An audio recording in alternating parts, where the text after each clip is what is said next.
আচ্ছা, আমাদের সেশনটি অলরেডি হচ্ছে ফেসবুক লাইভে চলে গিয়েছে। তো জেনিন, তুমি হচ্ছে আর 2 মিনিট ওয়েট করে অনুষ্ঠান শুরু করতে পারো, সবাই জয়েন হোক। জি ভাই, আমরা কিছুক্ষণ ওয়েট করি, আস্তে আস্তে সবাই জয়েন হোক, তারপরে আমরা শুরু করে দিচ্ছি ইনশাল্লাহ।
শুরু করি নাকি?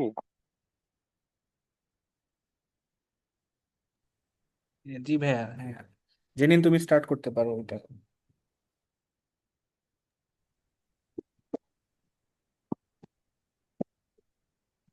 আসসালামু আলাইকুম। আশা করছি সবাই আলহামদুলিল্লাহ ভালো আছেন। আপনাদের সাথে আমি আছি আফরা আঞ্জুম জেরিন, পড়াশোনা করছি Islamic university, department biomedical engineering. আমাদের আজকের বুট ক্যাম্পটি চতুর্থ দিনের এবং সকলেই অবগত আছেন যে আমরা গত 3 দিন আমাদের সর্বোচ্চ উপস্থিতি নিশ্চিত করেছি এবং আজকে সফলভাবে 4 দিনের সেশনটি সমাপ্ত হতে চলেছে। আমাদের মাঝে গেস্ট হিসেবে আছেন আমাদের আজকের স্পিকার মোহাম্মদ জাহান আলী ভাইয়া, graduate research assistant, the university of Texas at Austin, USA. ভাই, আপনি কি শুনতে পাচ্ছেন? হ্যাঁ হ্যাঁ, ঠিক আছে। ভাই আসসালামু আলাইকুম, কেমন আছেন আপনি? ওয়ালাইকুম আসসালাম। তো আছি আলহামদুলিল্লাহ, তোমাদের কি অবস্থা? জি ধন্যবাদ ভাইয়া। আজকে হচ্ছে আমাদের যে বিষয় নিয়ে কথাবার্তা হবে, যে টপিক নির্ধারণ করা হয়েছে সেটি ফ্রম অ্যাকসেপ্টেন্স টু অ্যারাইভাল।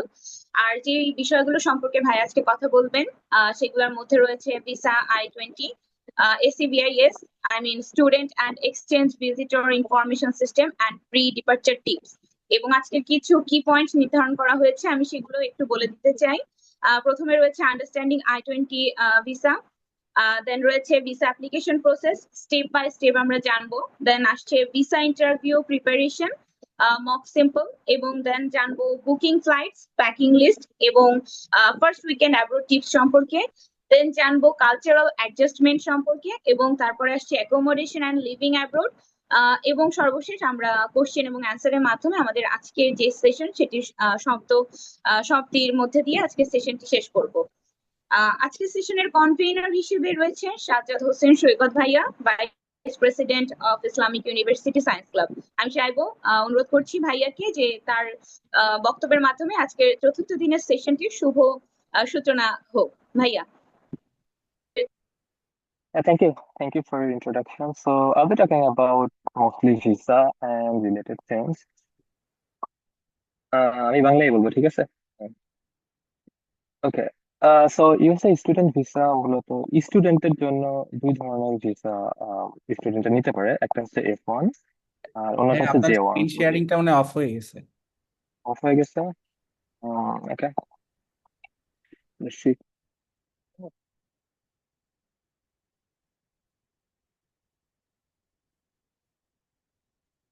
ঠিক আছে না এবার?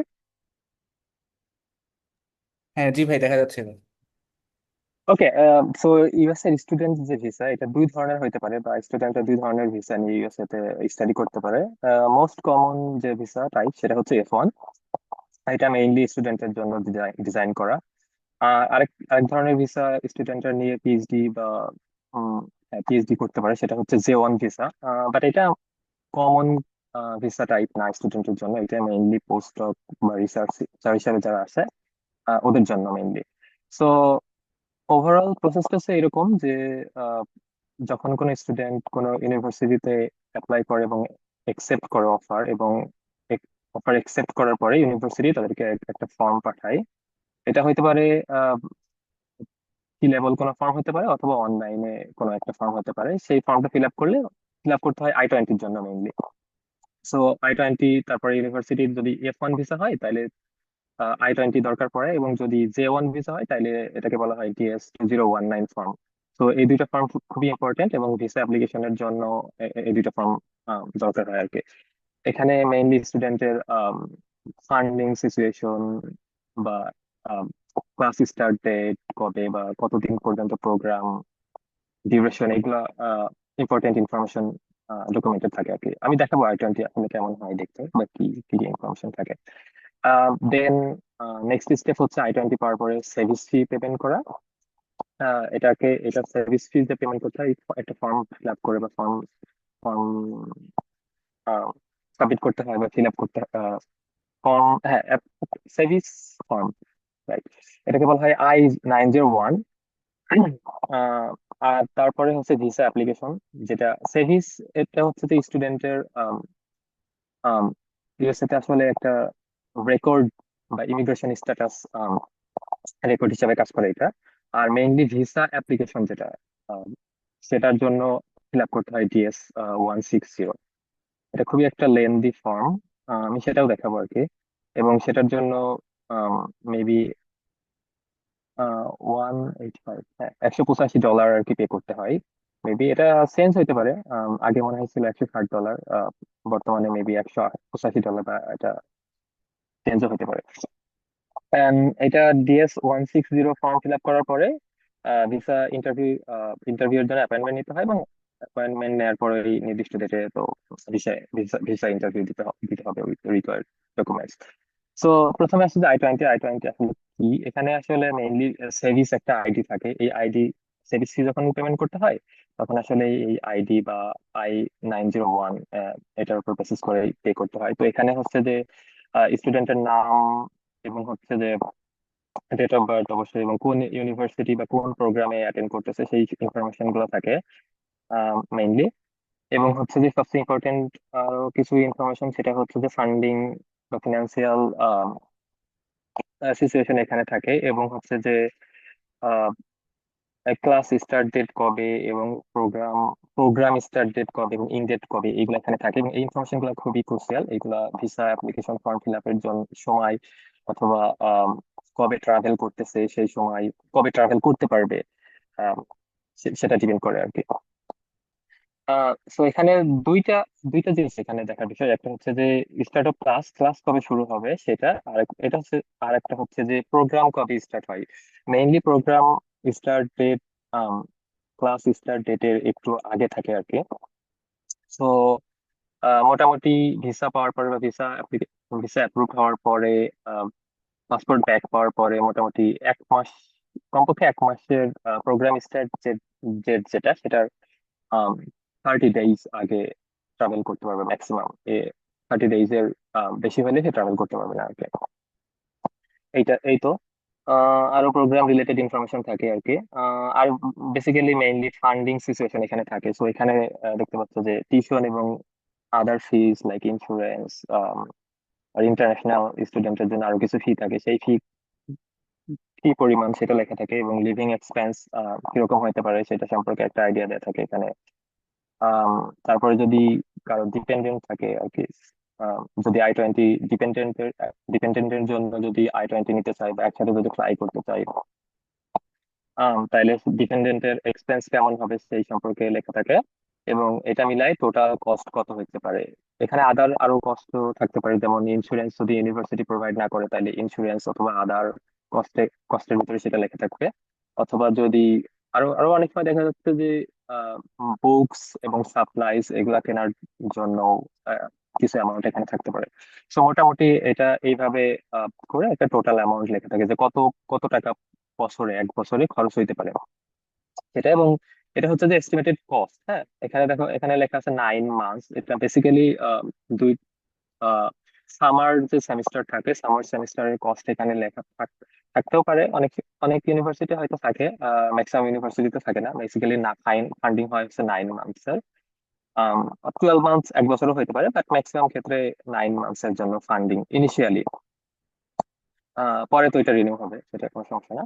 আর হচ্ছে তারপরের যে নেক্সট কলাম এখানে থাকে হচ্ছে স্টুডেন্ট আসলে কোথা থেকে ফান্ডিংটা পাচ্ছে। ঠিক আছে, কেউ যদি ইউনিভার্সিটি থেকে ফান্ড পায় তাহলে এখানে সে কি হিসাবে ফান্ড পাচ্ছে, গ্রাজুয়েট রিসার্চ অ্যাসিস্ট্যান্ট অথবা গ্রাজুয়েট টিচিং অ্যাসিস্ট্যান্ট, সেটা এখানে লেখা থাকে। আম, আর কারো যদি ফান্ডিং না থাকে তাহলে পার্সোনাল ফান্ড যদি সে বেয়ার করতে হয় তাহলে এখানে পার্সোনাল ফান্ডের এখানে আসলে লেখা থাকবে কত টাকা। যদি পুরাটাই তাকে দিতে হয় তাহলে তো এখানে এখানে যেমন এখানে আমার ক্ষেত্রে ছিল 60,000 মতো, তো এখানে 60,000 লেখা থাকতো হয়তো। আর অথবা যদি সে দেখা যাচ্ছে পার্শিয়াল ফান্ডিং পাইছে, জিআরএ বা জিটিএ থেকে দেখা যাচ্ছে অর্ধেক তার কাভার হচ্ছে, বাকিটা তার পার্সোনাল ফান্ড থেকে দিতে হচ্ছে, এরকম হতে পারে। অথবা হতে পারে জিআরএ থেকে কিছু পার্সেন্ট, পার্সোনাল ফান্ড থেকে কিছু পার্সেন্ট, এবং অন্য কোনো সোর্স থেকে আরো কিছু পার্সেন্ট। সো তাইলে এখানে কিছু, এখানে সেই অ্যামাউন্টটা লেখা থাকতো।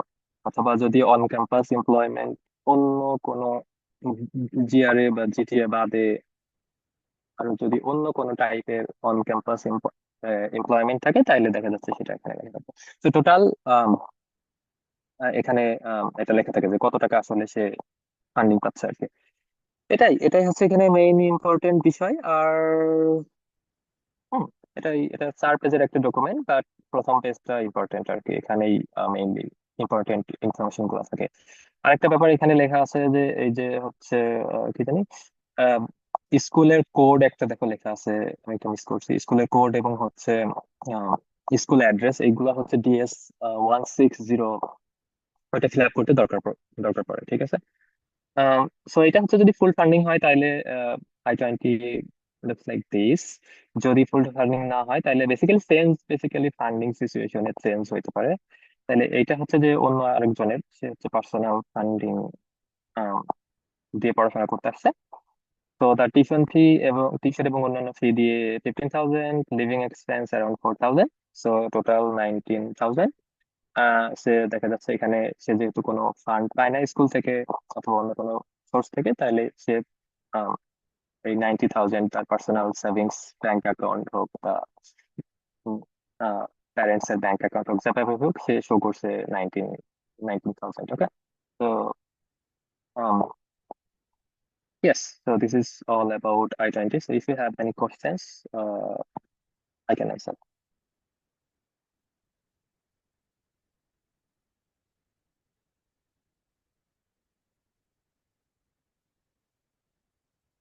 কোশ্চেন গুলো সেগমেন্ট বাই সেগমেন্ট গেলে আমার কাছে মনে হয় ইজি অ্যান্সার করার জন্য এবং ট্র্যাক করার জন্য। সো I-20 রিলেটেড কোনো কোশ্চেন থাকলে আম, এখন করতে করতে পারো।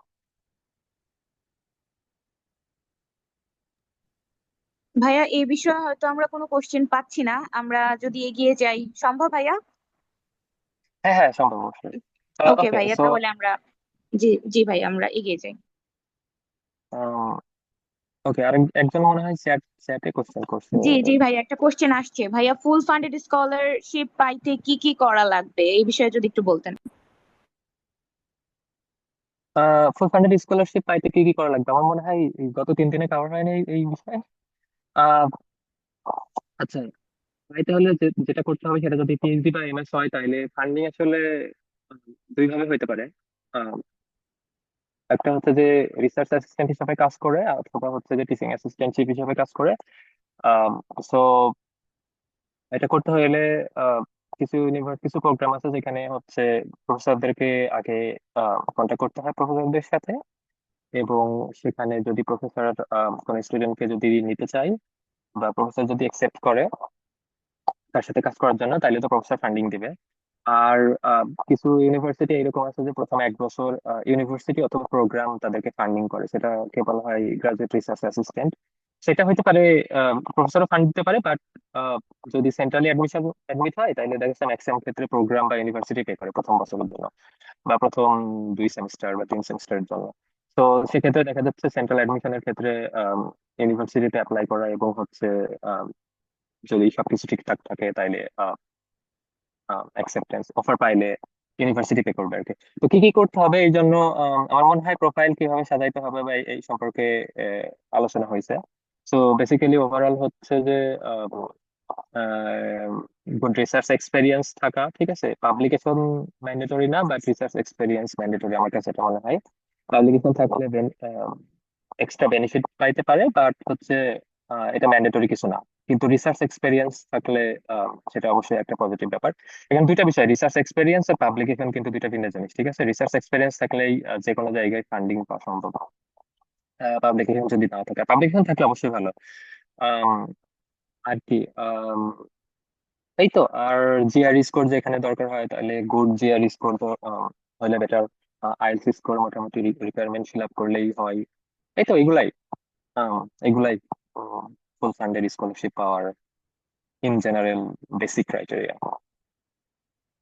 ওকে, আই হোপ আর কোনো কোশ্চেন নাই এই রিলেটেড, থাকলে কোশ্চেন করতে পারো।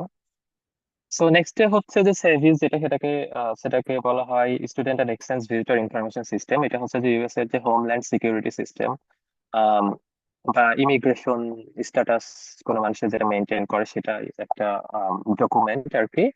এটা বেসিক্যালি ইন্টারন্যাশনাল স্টুডেন্টের স্টাডি ট্র্যাক করা হয় আর কি এটার মাধ্যমে। যে স্টুডেন্ট প্রতি সেমিস্টারে কয় ক্রেডিট কোর্স করতেছে, সে কি কোর্স কন্টিনিউ করতেছে কিনা, হ্যাঁ, বা ফেল করছে কিনা, বা আম, সে হচ্ছে যে ইউএস এর ভিতরে আছে কিনা, বা ইউএসএ থেকে লিভ করছে কিনা, কোনো সেমিস্টার গ্যাপ দিছে কিনা, এইগুলো আর কি ট্র্যাকিং সিস্টেম আর কি স্টুডেন্টের জন্য বেসিক্যালি। তো এটা এফ ওয়ান স্টুডেন্টের জন্য অ্যারাউন্ড $350 পে করতে হয়। আর যদি কেউ জে ওয়ান হয়, জে ওয়ান ভিসায় আসে, তাইলে হচ্ছে $220 পে করতে হবে। এবং এটা হচ্ছে যে আহ, অবশ্যই ভিসা ইন্টারভিউর কমপক্ষে 1 সপ্তাহ আগে এটাকে পে করতে হবে আর কি।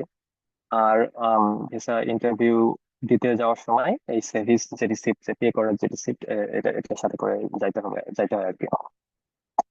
সো এটা খুবই একটা ইম্পর্টেন্ট ইনফরমেশন। এটা তো ব্যাপারটা এরকম যে কোনো স্টুডেন্টের দেখা যাচ্ছে ভিসা আছে, সেভিস আছে, ঠিক আছে। সেভিস যে কোনো সময় টার্মিনেট হয়ে যাইতে পারে, ঠিক আছে, যদি কেউ কোনো সেমিস্টার পড়াশোনা না করে, ঠিক আছে। এবং হচ্ছে যে লং সেমিস্টার যেটা যেটা ফল এবং স্প্রিং সেমিস্টার, এই সেমিস্টার গুলোতে সাধারণত 9 ক্রেডিটের কোর্স নিতে হয় আর কি। সো কেউ যদি কোর্স রিকোয়ারমেন্ট বা ক্রেডিট রিকোয়ারমেন্ট ফিল আপ না করে, বা ইউএসএ তে হচ্ছে যে পড়াশোনা করতেছে না, ঠিক আছে, তাইলে হচ্ছে সার্ভিস টার্মিনেট হয়ে যায়। এবং সার্ভিস টার্মিনেট হওয়া মানে তাকে ইউএসএ লিভ করতে হবে, মানে ইউএসএ থেকে চলে যাইতে হবে, ঠিক আছে, যদিও তার ভিসা থাকে, ঠিক আছে। এটা হচ্ছে একটা সিচুয়েশন। আরেকটা সিচুয়েশন দেখা যাচ্ছে কোনো কারো ভিসা এক্সপায়ার হয়ে গেছে, ঠিক আছে, কিন্তু স্যার সার্ভিস অ্যাক্টিভ আছে, তাইলে সে ভিসা এক্সপায়ার হওয়ার পরও ইউএসএ তে থাকতে পারবে, ঠিক আছে। তো যতদিন না সেভিস টার্মিনেট হচ্ছে ততদিন সে ভিসা এক্সপায়ার হওয়ার পরেও থাকতে পারবে। কিন্তু একবার যদি সেভিস টার্মিনেট হয়ে যায় তাহলে ভিসা থাকার পরেও তাকে ইউএসএ লিভ করতে হবে। তো এটা খুবই একটা গুরুত্বপূর্ণ ডকুমেন্টেশন ইউএসএ এর ইউএসএ থাকার জন্য আর কি। তো এটা বেসিক্যালি ইউনিভার্সিটি ট্র্যাক করে। ইউনিভার্সিটি হোমল্যান্ড সিকিউরিটি অফিসের সাথে আম, কি বলে এটা, দুটো একসাথে আর কি। ইউনিভার্সিটি ইনফরমেশন প্রোভাইড করে আর হোমল্যান্ড সিকিউরিটি সেটাকে ট্র্যাক করে, বা ভাইস ভার্সা হতে পারে। ওকে। ওকে, দেন আসছে হচ্ছে মেইন যে ভিসা অ্যাপ্লিকেশন ফর্ম, সেটাকে বলা হয় DS-160। ওকে, মেবি একটা কোশ্চেন আছে নাকি? Okay. Okay, so main visa application form সেটাকে বলা হয় DS-160। আমি একটু দেখাইতে পারি। আসলে এটা আসলে অনেক বড় একটা ফর্ম, এখানে অনেক ইনফরমেশন দিতে হয়। সো আমি জাস্ট কুইকলি 2 মিনিটস মতো দেখাইতে পারি আসলে কি কি ইনফরমেশন এখানে দিতে হয় আর কি। think I need to share it again. এটা দেখা যাচ্ছে নাকি শেয়ার করতে হবে আবার?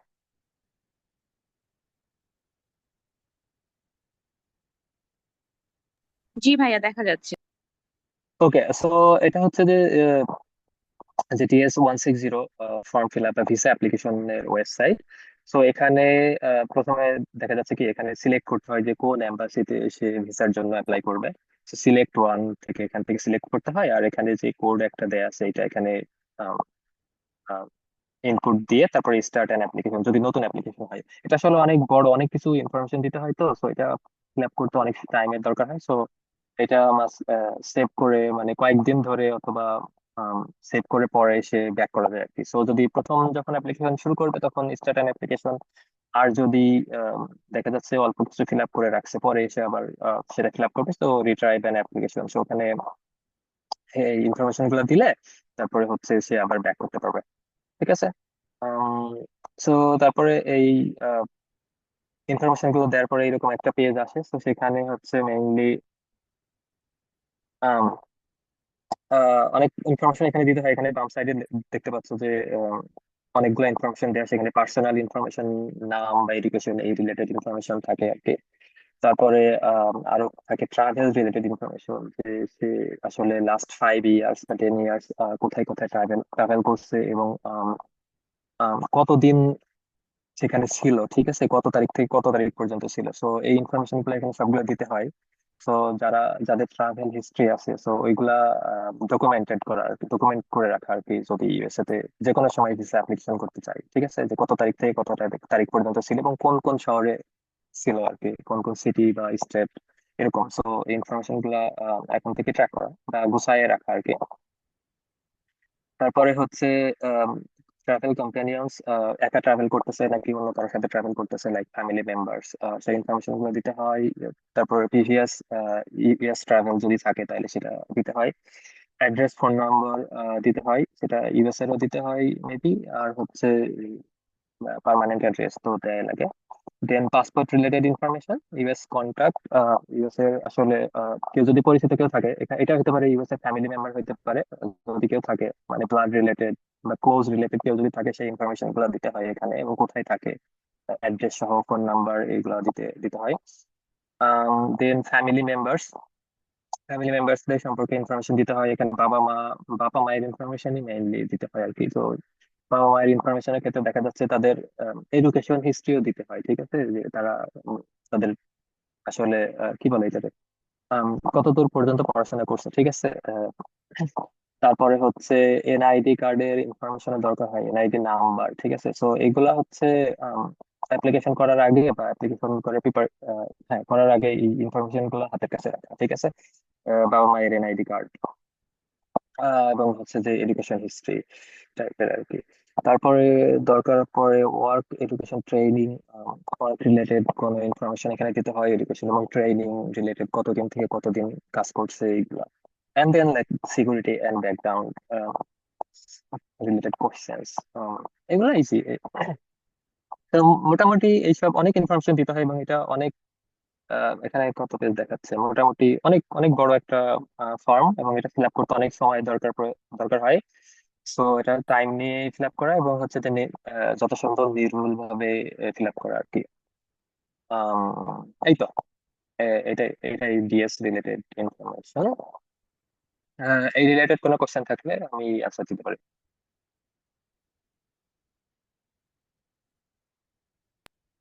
ভাইয়া অ্যাপ্লিকেশনের পিডিএফটি কি কোনোভাবে প্রোভাইড করা যায় আমাদের? ঠিক আছে, এটা হলে আমি পিডিএফটা এখানে দিতে পারি। এটা একটা জাস্ট একটা স্যাম্পল, বাট মোস্টলি এগুলাই থাকে আর কি। এটা ফিল আপ করতে হয় অনলাইনে, ঠিক আছে। আমি পিডিএফটা পাঠাই দেবো, ঠিক আছে। আহ, let's see, আমি এখনই দিতে পারি নাকি? আচ্ছা, আমি দিয়ে দিব, ঠিক আছে। শেষ হওয়ার আগে, সেশন শেষ হওয়ার আগে দিয়ে দিব। ওকে ওকে ভাইয়া, ঠিক আছে। ওকে, তো এটা ফিল আপ করার পরে সাবমিট করার পরে হচ্ছে এটা আরেকটা ব্যাপার হচ্ছে, এটা আপডেট করা যায়, ঠিক আছে। দেখা যাচ্ছে ভিসা ইন্টারভিউ দেওয়ার আগ পর্যন্ত আপডেট করা যায়, ঠিক আছে, মোটামুটি। তবে একদম দেখা যাচ্ছে আগামীকালকে ভিসা ইন্টারভিউ, আজকেই আপডেট না করা, ঠিক আছে। এটা মোটামুটি এক উইক আগে আপডেট করা, যদি আপডেট করার প্রয়োজন পড়ে, ঠিক আছে। আর যদি কোনো অনেক সময় দেখা যাচ্ছে আপডেট করা যায় না, তো আপডেট না করা গেলে নতুন করেও ফিল আপ, নতুন করেও হচ্ছে যে কি বলে এটা, সাবমিট করা যায় আর কি। বাট এখন মনে হয় আপডেট করা যায় আর কি। সো এটা আপডেট করা যায়, দেখা যাচ্ছে কোনো কিছু ভুল হইলে, ইনফরমেশন মনে হইলো যে না, আমার তো ইনফরমেশনটা দেওয়া ভুল হয়েছিল, পরে এটা আপডেট করা যাবে, ঠিক আছে। সো এটা এটা ফিল আপ করার পরে হচ্ছে যে আহ, একটা কনফার্মেশন পেজ থাকে, এটা দেখা যাচ্ছে এই স্লাইড। জি জি ভাইয়া। ওকে, সো এটা কনফার্মেশন এরকম একটা পেজ আছে, এটাই মূলত ভিসা ইন্টারভিউর সময় নিয়ে যাইতে হয় কনফার্মেশন পেজটা। এখানে এই যে যে বারকোড একটা দেয়া আছে, এটা স্ক্যান করে ওরা হচ্ছে যে এই এম্বাসির ভিতরে এন্টার করায় আর কি। সো এখানে ইনফরমেশন থাকে, যে নাম থাকে, ডেট অফ বার্থ থাকে, place of birth, passport number থাকে, এবং purpose of travel, student visa বা F1, যা J1, হোয়াটএভার, B1, H4, যা কিছু হইতে পারে। আর এই ফর্মে যে কনফার্মেশন নাম্বার সেটা থাকে, আর এম্বাসির লোকেশন থাকে, কোথায় সে হচ্ছে অ্যাপ্লাই করতেছে। আর সাথে এখানে নিচে আরেকটা জিনিস লেখা আছে, যে কি কি ভিসা ইন্টারভিউর দিন কি কি সাথে করে দিয়ে যাইতে হবে, পাসপোর্ট নিয়ে যাইতে হবে। আহ, একদম আমি দেখাচ্ছি একদম নিচের দিকে আর কি। I-20 নিয়ে যাইতে হবে, proof of service registration and fee payment. Service registration বা সার্ভিস ফি পেমেন্টের ওইটা নিয়ে যেতে হবে, এবং DS-160 একটা ফি আছে, মানে ভিসা ফি, যেটাকে বলা হয় $185 অথবা $160, আহ এরকম আর কি। ওইটাও দিয়ে যাইতে হয় আর কি। সো এগুলা নিয়ে ভিসা ইন্টারভিউ এর জন্য দায়িত্ব দিয়ে। সো ওকে, আর কোনো কোশ্চেন এটা রিলেটেড? না ভাইয়া, তেমন কোনো কোশ্চেন নাই এটা রিলেটেড। ওকে, সো তারপরে ভিসা ইন্টারভিউর জন্য ডেট নিতে হয়। এটা হচ্ছে যে কোনো এম্বাসিতে নেওয়া যাইতে পারে। সো হচ্ছে অবভিয়াসলি যারা বাংলাদেশে আছে, তারা তো বাংলাদেশ থেকে ঢাকা যে এম্বাসি, সেখান থেকে নিতে পারে। অথবা কেউ যদি দেশের বাইরে থাকে, যে দেশে থাকবে সে দেশ থেকেই নিতে পারবে আসলে। এটা এমন না যে যে দেশের নাগরিক সেই দেশ থেকে নিতে হবে, এরকম কিছু না। সে যেখানে থাকে সেখানেই নিতে পারে। এবং আমি যেমন আমার সময় আমি ছিলাম নেদারল্যান্ডে। তো হচ্ছে নেদারল্যান্ড এম্বাসি, আমি হ্যাঁ, নেদারল্যান্ড, ওই সময় নেদারল্যান্ড এম্বাসিতে হচ্ছে ওয়েটিং টাইম অনেক ছিল। তো আমি নেদারল্যান্ড থেকে আমি ভিসা ইন্টারভিউ দিছিলাম বেলজিয়ামে, ঠিক আছে, মানে পাশের দেশে দিছিলাম। তো এটা এরকম করা যায়, ঠিক আছে, যে হচ্ছে যদি সে ইউরোপীয় ইউনিয়নের ক্ষেত্রে একটু ইজি, যেহেতু এক দেশের ভিসা থাকলে যে কোনো দেশে যাওয়া যাচ্ছে। তো আহ, কেউ যদি ইউরোপীয় ইউনিয়ন থাকে, ইউরোপীয় ইউনিয়ন ভুক্ত যে কোনো দেশে থাকে, তাহলে আম, আম, যে কোনো দেশে, ইউরোপীয় ইউনিয়নের যে কোনো দেশে এসে ভিসা ইন্টারভিউ দিতে পারবে। অথবা কারো যদি আমাদের ক্ষেত্রে দেখা যাচ্ছে এরকম হতে পারে, কারো যদি ইন্ডিয়াতে লং টার্ম কোনো ভিসা থাকে, তাহলে সে দেখা যাচ্ছে ইন্ডিয়ার যে কোনো এম্বাসিতেও ভিসা ইন্টারভিউ দিতে পারবে। অথবা যে কোনো জায়গায় দিতে পারবে আসলে, যদি ভ্যালিড ভিসা থাকে এবং কাইন্ড অফ রেসিডেন্সি থাকে আর কি। এইটা সো ইন্টারভিউ ডেট নেওয়ার পরে হচ্ছে এম্বাসিতে, অবশ্যই এম্বাসিতে ইন্টারভিউ হবে আর কি। সো এটা লুকস লাইক দিস, যে ওখানে ছোট ছোট ব্লক থাকে আর কি। তো একজন ইন্টারভিউর থাকে অন্য পাশে, আর অ্যাপ্লিকেন্ট থাকে অন্য পাশে। সো ইটস একদম same, like similar to this, okay. তো এখানে মেইনলি এখানে অনেক রকম কোয়েশ্চেন হইতে পারে আসলে, বা অনেক ধরনের কোয়েশ্চেন হইতে পারে। মেবি যদি লিস্ট করলে দেখা যাচ্ছে 300-400 কোয়েশ্চেন হইতে পারে ওভারঅল। বাট এত কোয়েশ্চেন তো করে না এখানে, হচ্ছে যে মেইনলি যাদের ফুল ফান্ডিং তাদের ক্ষেত্রে খুব ইজি, বেশি কোয়েশ্চেন করে না আর কি। কোথায় যাচ্ছে, কেন পারপোজ অফ ট্রাভেল এটা অবশ্যই করে। F1 সেটাকে বলতে হবে যে আমি স্টুডেন্ট হিসেবে F1 বিষয়ে পড়াশোনা করতে যাচ্ছি, অথবা J1 বিষয়ে রিসার্চ করতে যাচ্ছি বা জব করতে যাচ্ছি, এরকম। আম, এবং হচ্ছে যে কমন কোয়েশ্চেন, ইউনিভার্সিটি এবং প্রোগ্রাম রিলেটেড কোয়েশ্চেন করে, কি প্রোগ্রামে পড়াশোনা করতে যাচ্ছে, কতদিনের প্রোগ্রাম, করতে পারে কি কি কোর্স প্রথম সেমিস্টারে তার আছে, কোর্স রিলেটেড করতে পারে। এটা বেসিক্যালি ফুল ফান্ডিং হলে এত বেশি কোয়েশ্চেন করে না, জাস্ট কোথায় যাচ্ছে, কোন ইউনিভার্সিটি, এটাই।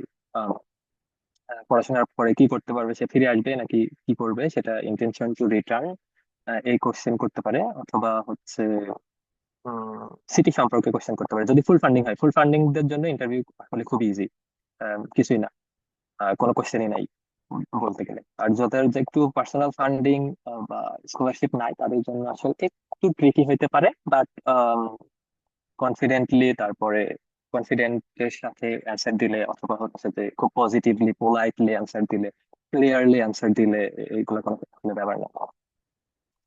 খুব কনফিডেন্ট থাকলে, মেইনলি খুব বেশি কনফিডেন্ট থাকলে আসলে ইন্টারভিউ অত বেশি বা ভিসা পাইতে অত বেশি সমস্যা হয় না।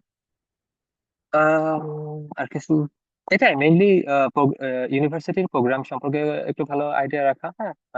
নিজের রিসার্চ সম্পর্কে একটু আইডিয়া রাখা, বা প্রফেসরের কি রিলেটেড কাজ করে এই সম্পর্কে একটু আইডিয়া রাখা, তারপরে যে স্টেটে যাচ্ছে সেই স্টেট সম্পর্কে একটু আইডিয়া রাখাই তো মোটামুটি ফুল ফান্ডিং হইলে এতটুকুতেই এনাফ। আর F2 এর ক্ষেত্রে জিজ্ঞেস করতে পারে, একটু একসাথে ইন্টারভিউ দিলে অনেক সময় কিছুই জিজ্ঞেস করে না। আর যদি অনেক সময় জিজ্ঞেস করে কবে বিয়ে টিয়ে হয়েছে, ঠিক আছে, অ্যারেঞ্জ ম্যারেজ কিনা, বা কোন টাইপের ম্যারেজ, সেটা জিজ্ঞেস করে মাঝে মাঝে। মাঝে মাঝে বিয়ের ছবি টবি দেখতে চাই। আম, এই তো এই তো এই রিলেটেডই। F2 কে আসলে অত বেশি কঠিন কোনো কোশ্চেন করে না। আর যদি F2 একা ইন্টারভিউ দেয়, তাহলে সেম কাইন্ডের কোশ্চেন করতে পারে। সাথে হচ্ছে কোথায় থাকবে, কোথায়, হ্যাঁ। এই তো, আর কি রিসার্চ করতেছে এই সম্পর্কে একটু হালকা আইডিয়া রাখা আর কি। খুব বেশি কঠিন না, বাট অনেক সময় জিজ্ঞেস করতে পারে। আহ, এই তো। I think that's it about visa interview thing. I can share like a link where they listed like a lot of questions. You can also search on internet, maybe ask ChatGPT. So you'll get a lot of questions, and just, you can also ask ChatGPT like how to answer USA visa interview questions. So it will give you like a very nice answer. So it's very easy now. But still, if you have any questions, I'm happy to answer. ভাইয়া আমার একটা question ছিল। হুম। আহ ভাইয়া আমরা বিভিন্ন যে clubbing গুলা করি, ধরেন আমরা যেমন আজকে আইইউএসসির সাথে ইসলামিক ইউনিভার্সিটি সায়েন্স ক্লাবের সাথে জড়িত আছি, আরো বিভিন্ন যারা ক্লাবিং করে, এই ইন্টারভিউ ক্ষেত্রে ক্লাবিং এর যে আমরা অ্যাচিভ করি যেই সার্টিফিকেট গুলা, এগুলা কি কোনোভাবে দেখতে চাই কিনা বা কোনোভাবে এইগুলা কাজে লাগে কিনা ওই সময়, এটা যদি একটু ক্লিয়ার করতেন। এগুলা কোনো কাজে লাগে না, ঠিক আছে। ওদের আসলে এত সময় নাই তো এত কিছু দেখার, ঠিক আছে। এগুলা সর্বোচ্চ দেখা যাচ্ছে ইউনিভার্সিটিতে অ্যাপ্লাই করার সময়, এটা কেউ আসলে দেখতে চায় না, বাট ওখানে সিভিতে লিস্ট করা যাইতে পারে এক্সপেরিয়েন্স হিসাবে, ঠিক আছে। বাট এগুলার আসলে এই ভিসা ইন্টারভিউ বা ইউনিভার্সিটিও দেখতে চায় না। বাট এটা খুবই ভালো এক্সট্রা কারিকুলার অ্যাক্টিভিটিস, এবং অবশ্যই সিভিতে মেনশন করা, আম, এবং মেনশন করা অবশ্যই একটা পজিটিভ দিক। ওকে। জি ভাইয়া, ধন্যবাদ। ঠিক আছে ভাইয়া, আমরা সামনের টপিক গুলা নিয়ে কথাবার্তা বলতে পারি ভাইয়া। আচ্ছা, একজন কোশ্চেন করছে বেবিকে নিয়ে এমএসসি করতে গেলে ভিসা পাওয়ার পসিবিলিটি কি আছে। এটা আসলে ভিসা পাওয়ার পসিবিলিটি ফান্ডিং সিচুয়েশনের উপর অনেকটা ডিপেন্ড করে, ঠিক আছে। সো যদি ফুল ফান্ড হয় তাহলে তো কোনো ব্যাপারই না। যদি পার্সোনাল ফান্ডিং হয় তাও ব্যাপার না, বাট হচ্ছে ইন্টারভিউ ওইভাবে ডিল করা আর কি, খুব কনফিডেন্টলি অ্যান্সার দেওয়া এবং ফান্ডিং সিচুয়েশনটাকে খুব ভালোভাবে এক্সপ্লেইন করা। অনেক সময় দেখা যাচ্ছে যে ভিসা হয় না, কারণ দেখা যাচ্ছে জিজ্ঞেস করছে যে তুমি ফান্ড, তোমাকে ফান্ড কে করতেছে, সে দেখা যাচ্ছে বললো যে আমার প্যারেন্টস বা আমার বাবা ফান্ড, আমাকে ফান্ডিং দিবে আর কি, ফান্ড দিবে, বাবা টাকা পে করবে। তো দেখা যাচ্ছে তখন জিজ্ঞেস করলো তোমার বাবা কি করে, ঠিক আছে। দেখা যাচ্ছে অনেকে এই এটা হচ্ছে ক্লিয়ারলি ওদেরকে বোঝাইতে পারে না, ঠিক আছে, যে কি করে, হ্যাঁ, বিজনেস করলে কি টাইপের বিজনেস করে, এবং সেখানে কিরকম রেভিনিউ জেনারেট হয়, কতজন কাজ করে, ঠিক আছে। মানে খুব সুন্দর করে এটাকে যদি না বোঝানো যায়, সেক্ষেত্রে দেখা যাচ্ছে ভিসা রিজেক্ট হয়ে যায়, ঠিক আছে।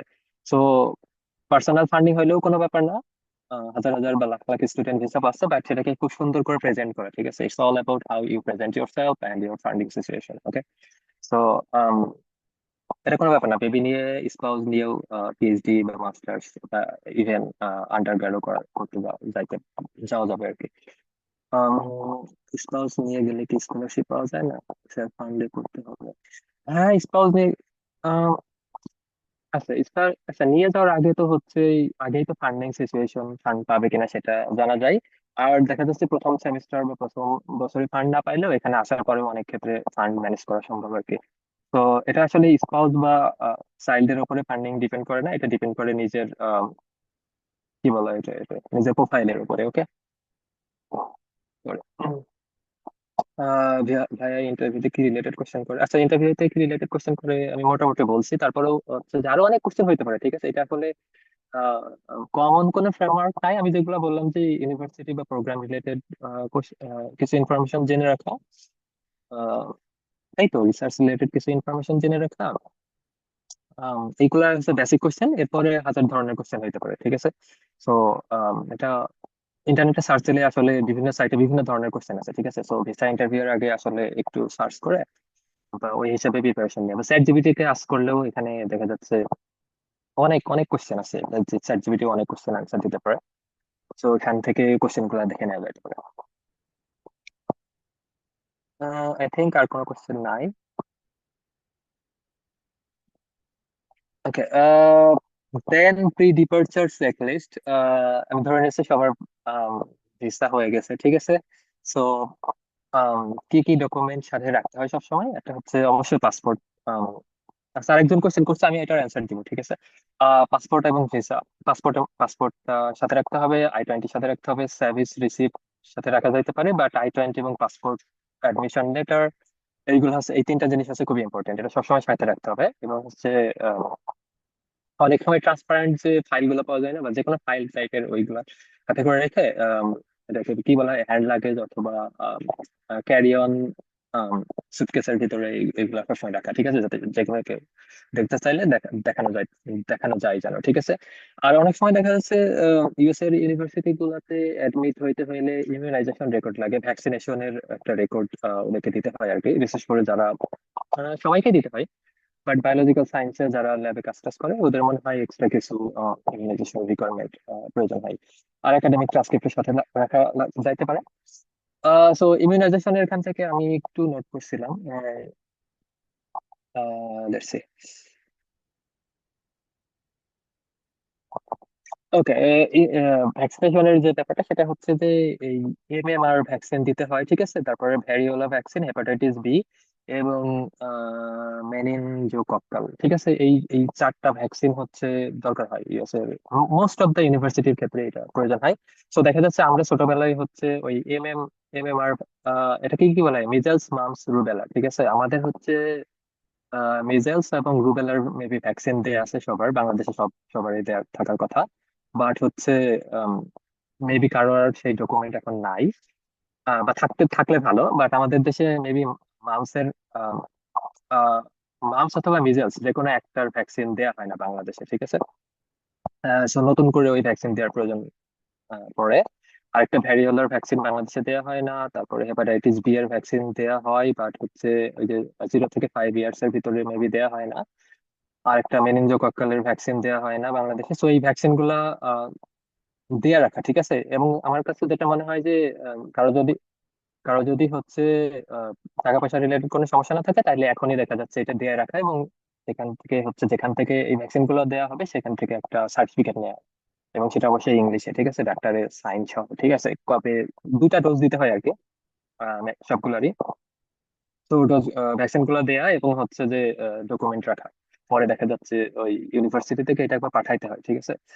আহ, এখানে এসেও দেওয়া যাইতে পারে, বাট সেটা মেবি ডিপেন্ড করে যে কবে আসতেছে, এবং হচ্ছে যে ঠিক মতো ভ্যাকসিনেশনের জন্য অ্যাপয়েন্টমেন্ট নেই, এগুলো আসলে বাংলাদেশ থেকে দিয়ে আসাই বেটার। এটাই। প্যাকিং টিপস আমার মনে হয় যে খুবই নর্মাল ব্যাপার, সেটা হচ্ছে যে এটা একটু স্টেট অনুযায়ী একটু ডিপেন্ড করে। আর দেখা যাচ্ছে আমি যেমন টেক্সাস আছি, টেক্সাসে এখন অনেক গরম, বাংলাদেশের মতো ওয়েদার। তো এখানে গরমের সময় যে কাপড় চোপড় গুলো আমরা ইউজ করি সাধারণত সেই অনুযায়ী কাপড় চোপড় নেওয়া। আর কিছু স্টেট আছে খুবই ঠান্ডা, বরফ মানে স্নোফল হয় সেখানে যেখানে সেখানে সেই অনুযায়ী কাপড় চোপড় বা সোয়েটার গুলা ক্যারি করা। লাইক মিশিগান, নিউ ইয়র্কেও অনেক ঠান্ডা। সো তাই তো স্টেট যেখানে ভাই যে ভাইয়া ইউনিভার্সিটি পড়তে আমাদের হবে সেই।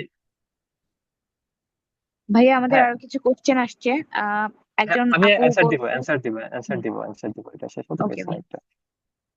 এই তো আসলে যে স্টেটে যাবে সেই স্টেট সম্পর্কে একটু আইডিয়া রাখা এবং হচ্ছে যে সেই ধরনের কাপড় ক্লোথ ট্রাই করা আর কি। তারপর কারো যদি কোনো প্রেসক্রিপশন মেডিসিনের প্রয়োজন হয় তাহলে কিছু মেডিসিন নিয়ে আসা উইথ প্রেসক্রিপশন, স্পেশালি যদি অ্যান্টিবায়োটিক নিয়ে আসে। আচ্ছা, এগুলো দেখে না, বাট সাথে রাখা বেটার আর কি। বিশেষ করে যাদের বাচ্চা টাচ্চা আছে তারা হচ্ছে যে বাচ্চাদের তো অনেক ফ্রিকুয়েন্টলি অসুস্থ হয়। তো উম, আম, আম, জ্বরের জন্য, ঠান্ডার জন্য এই ওষুধগুলো আসলে ক্যারি করে এবং সবারই মনে হয় ক্যারি করা উচিত আর কি, স্টুডেন্টদেরও। আর ইউনিভার্সাল অ্যাডাপ্টার যেটা, সেটা হচ্ছে যে এখানকার ইউএস এর যে কি বলে এটা, ইলেকট্রিক কোড গুলো একটু ডিফারেন্ট বাংলাদেশ হচ্ছে। তো অ্যাডাপ্টার থাকলে ভালো আর কি, না থাকলে কেনা যাবে, বাট একটু বেশি টাকা খরচ হবে এই যা। বাট বাংলাদেশ থেকে নিয়ে আসলে better। এবং কয়েকটা নিয়ে আসে আর কি। আর টাকা পয়সার যে ব্যাপার, সেটা অবশ্যই ক্যাশও নিয়ে আসা যাইতে পারে অথবা ডেবিট ক্রেডিট কার্ড নিয়ে আসা যাইতে পারে। আম, এই তো ক্যাশ নিয়ে আসাই বেটার মেবি। তখন ঝামেলা কম হয় আর কি। অনেক সময় দেখা যাচ্ছে যে বাংলাদেশের ক্রেডিট কার্ড বা ডেবিট কার্ড এখানে কাজ করে না, অথবা বাংলাদেশের ক্রেডিট ডেবিট কার্ডের একটা সার্টেন লিমিট থাকে, মেবি $300 বেশি ট্রানজাকশন করা যায় না। তো ক্যাশ নিয়ে আসলে এই সমস্যাগুলো হওয়ার কথা না। ও আরেকটা ব্যাপার, সিবিএসপি পেমেন্টের আমি বলতে ভুলে গেছি আর কি। ওটা হচ্ছে যে বাংলাদেশের যে কোনো ব্যাংক থেকে $300 বেশি একবারে ট্রানজাকশন করা যায় না। বাট সার্ভিস ফি হচ্ছে $350। তো সেক্ষেত্রে ব্যাংকের সাথে যোগাযোগ করলে ওরা দেখা যাচ্ছে ওই ক্রেডিট লিমিট যেটা সেটা বাড়ায় দেয়, অথবা এটা একটা উপায় হতে পারে, অথবা ম্যাক্সিমাম ক্ষেত্রে দেখা যাচ্ছে বাইরে যারা আছে যে কোনো দেশে হতে পারে এবং যার ক্রেডিট বা ডেবিট কার্ড আছে ওদের সাথে যোগাযোগ করা, যে রিকোয়েস্ট করা পে করে দেওয়ার জন্য, ঠিক আছে। তো এই দুইটা অপশন। ওকে, সো কোশ্চেন?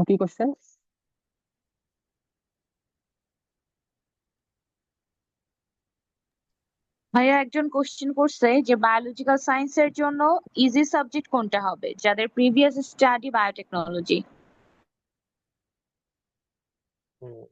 খুবই টাফ কোশ্চেন। ইজি সাবজেক্ট কোনটা? ও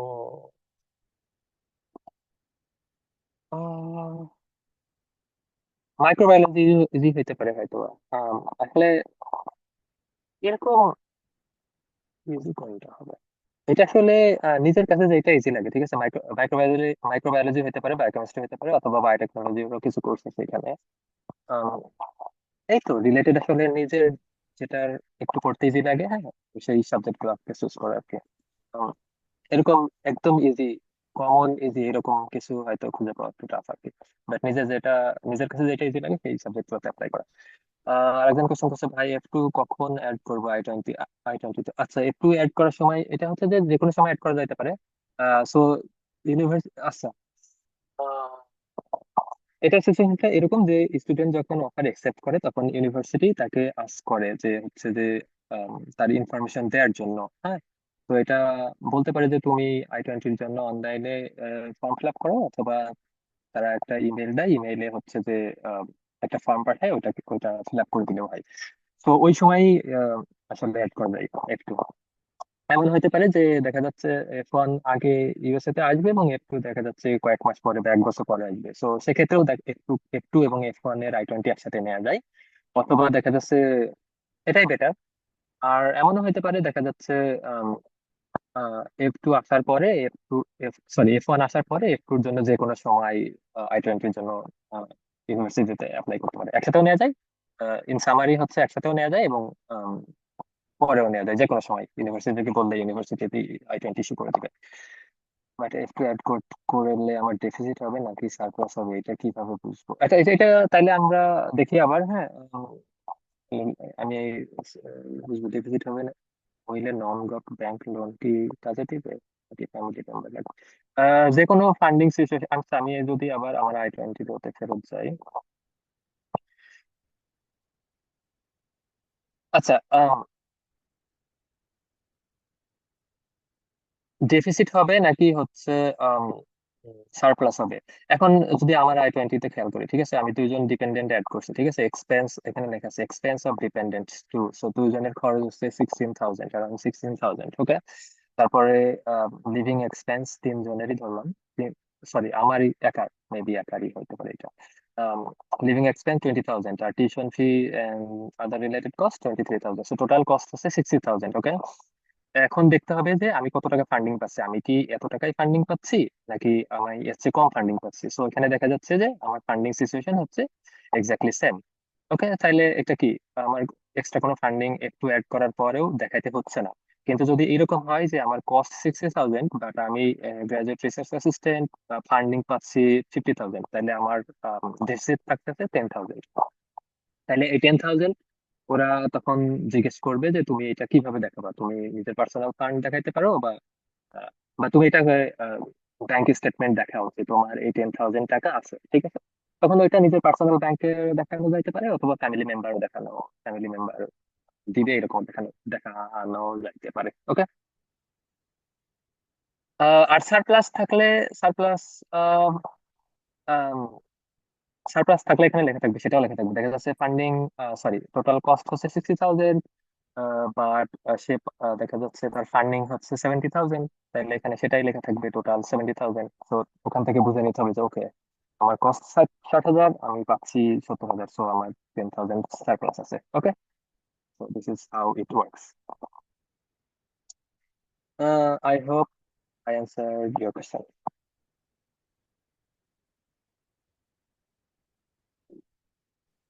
ভাই আমার একটা কোয়েশ্চেন ছিল, সেটা হচ্ছে আপনি তো ইউএস বাদেও হচ্ছে নেদারল্যান্ড, সুইডেন মানে মাল্টিপল দেশে আসলে পড়াশোনা করেছেন থেকেছেন। তো সেই দেশগুলোর আসলে ভিসার প্রসেস বা ইন্টারভিউ প্রসেসটা আর ইউএস এর প্রসেসটার মধ্যে আসলে কোর ডিফারেন্স গুলো আসলে কি কি?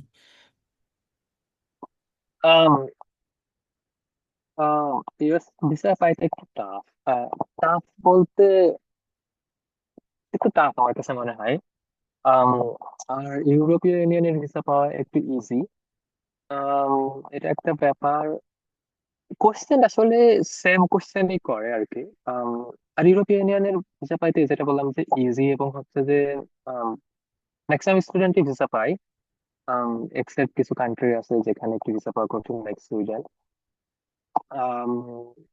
নেদারল্যান্ডের ভিসা পাওয়া ইজি। নেদারল্যান্ডে আসলে সিচুয়েশনটা একটু অন্যরকম, সেটা হচ্ছে যে ইউনিভার্সিটি আসলে অ্যাপ্লাই করে দেয় ভিসার জন্য। সো যদি 100 জন স্টুডেন্ট অ্যাপ্লাই করে, তাহলে দেখা যাচ্ছে 99%, 99 স্টুডেন্টই ভিসা পাবে আর কি। একজনের হয়তো কোনো কারণে, যে কোনো কারণে সমস্যা হতে পারে, বাট এটা হচ্ছে যে সবাই ভিসা পাবে আর কি, ঠিক আছে, যেহেতু ইউনিভার্সিটি অ্যাপ্লাই করে।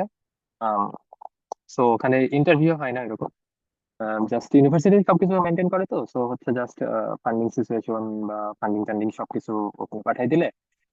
মাস্টার্স এর কথা বলতেছি, আর পিএইচডি হইলে, বা পিএইচডি তো ইউরোপীয় ইউনিয়নের যে কোনো দেশে জব হিসাবে কাউন্ট করে, সো এখানে ওইরকম কোনো ভিসা হবে না, এরকম কোনো সিচুয়েশন নাই, এবং ইন্টারভিউ এরকম কঠিন কিছু নাই, জাস্ট হাই হ্যালো টাইপের। আর মাস্টার্স বা ব্যাচেলারের জন্য হলে নেদারল্যান্ডে, স্পেসিফিক্যালি নেদারল্যান্ডে যদি জন্য যদি বলি, আমি আবারও বলছি, এটা হচ্ছে ইউনিভার্সিটি অ্যাপ্লাই করে, সো এটা সবারই ভিসা হয়ে যায় আর কি। আর অন্য দেশের ক্ষেত্রেও দেখা যাচ্ছে ইউরোপিয়ান ইউনিয়নের ভিসা একটু easy comparative two US.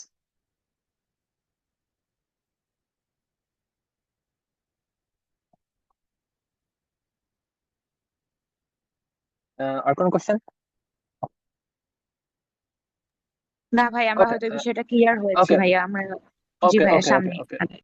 Okay, then travel and arrival, যেটা আগে বললাম যে 30 দিনের প্রোগ্রাম স্টার্ট ডেটের 30 দিন ম্যাক্সিমাম 30 দিনের, 30 দিন আগে যাই, 30 দিনের ভিতরে যাইতে পারবে, 30 দিন আগে, রাইট? ওকে, ইয়া, 30 দিন আগে যাইতে পারবে, এর বেশি আসলে ইউএসএ তে ট্রাভেল করতে পারবে না কেউ। যদি দেখা যাচ্ছে সে যেদিন ইউএসএ তে ল্যান্ড করবে সেই দিন থেকে তার প্রোগ্রাম স্টার্ট ডেট 31 দিন, ঠিক আছে, তাইলে সে ল্যান্ড করতে পারবে না, তাকে ফেরত যাইতে হবে, ঠিক আছে। আম, এটা হচ্ছে সিচুয়েশন। তারপরে ইউএসএ ফার্স্ট, ইউএসএ এয়ারপোর্ট যেখানে, সেখানে হচ্ছে অবশ্যই পাসপোর্ট দেখাতে হয়, ইমিগ্রেশন যেটাকে বলা হয় আর কি, ইমিগ্রেশন কন্ট্রোল, যেটাকে পাসপোর্ট এবং ভিসা I-20 এগুলো দেখতে চাই। অনেক সময় নাও দেখতে চাইতে পারে, অবশ্যই পাসপোর্ট অবশ্যই দেখতে চাবে, কিছু কোশ্চেন জিজ্ঞেস করতে পারে, ম্যাক্সিমাম ক্ষেত্রে কিছু জিজ্ঞেস করবে না, ঠিক আছে, পাসপোর্টে সিল টিলও অনেকক্ষণ দেয় না, ঠিক আছে। এই তো। তারপরে আসার পরে ইউনিভার্সিটি থেকে জানানো যে তুমি বা সে পৌঁছায় গেছে, ঠিক আছে, এবং ওখানে কিছু ডকুমেন্ট সাবমিট করতে হয়, সেগুলো সাবমিট করা অনলাইনে। তারপরে হচ্ছে এই তো যেটাকে বলা হয় ইউনিভার্সিটি চেক ইন এবং সার্ভিস অ্যাক্টিভেশন। আর আসার পরে যেটা হচ্ছে লিগ্যাল ইমিগ্রেশন, যে সে যে লিগ্যাল ভাবে আসছে এটার একটা ডকুমেন্ট থাকে, সেটাকে বলা হয় I-94। তো এটা অনেক ইম্পর্টেন্ট একটা ডকুমেন্ট, এবং এখানে হচ্ছে এটা আসার পরে এটা চেক করা, ঠিক আছে, অনলাইনে চেক করা। চেক করে দেখা যায় ওখানে ফার্স্ট নেম এবং লাস্ট নেম কারেক্ট আছে কিনা, এবং এক্সপায়ার ডেটটা কারেক্ট আছে কিনা, ঠিক আছে। এক্সপায়ার ডেট বলতে এর ওখানে DS লেখা থাকে আর কি, স্টুডেন্টের ক্ষেত্রে। আর বেসিক্যালি ফার্স্ট নেম এবং লাস্ট নেমটা চেক করা। অনেক সময় দেখা যাচ্ছে এই নাম ভুল থাকে, দেখা যাচ্ছে, ঠিক আছে, দেখা যাচ্ছে ফার্স্ট টাইমে শুধু MD আসছে, ঠিক আছে। আমাদের দেশের কি মোহাম্মদ, আমার ক্ষেত্রে যেমন হয়েছিল মোহাম্মদ চয়ন আলী, তো আমার প্রথম নাম শুধু আসছিল MD, ঠিক আছে, পরে চয়নটা বাদ গেছে। আম, তো এরকম অনেকের হইতে পারে, অথবা দেখা যাচ্ছে অনেকের অনেক বড় বড় লাস্ট নেম, দেখা যায় কিছু অক্ষর আসছে আর বাকি অক্ষর কিছু পার্ট আসে নাই, ঠিক আছে। তো এটা যদি এরকম সিচুয়েশন হয় তাহলে হচ্ছে এটা একটু ঝামেলার। অনেক সময় দেখা যাচ্ছে অনলাইনে ঠিক করা যায়, অথবা ওখানে যাইতে হয় আর কি, পোর্ট অফ এন্ট্রি অফিস থাকে কিছু, বেসিক্যালি এয়ারপোর্ট গুলাতে, ওখানে গিয়ে ওটা আবার কারেক্ট করতে হয়। এটা কারেক্ট না হলে একটু ঝামেলা হবে আর কি। তো আসার পরে I-94 এই ডকুমেন্টটা চেক করা, এবং সবকিছু বিশেষ করে নামটা ঠিক আছে নাকি, ঠিক আছে, first name last name check করা। ঠিক থাকলে বেটার, না থাকলে নিয়ারেস্ট CPS অফিস বলে আর কি, নিয়ারেস্ট CPS অফিসে যোগাযোগ করা এবং হচ্ছে ওটা কারেক্ট করা। আম, এটাই। সো এটা arrival। আর চ্যালেঞ্জ, যে কোনো দেশে নতুন গেলে অবশ্যই চ্যালেঞ্জ থাকে।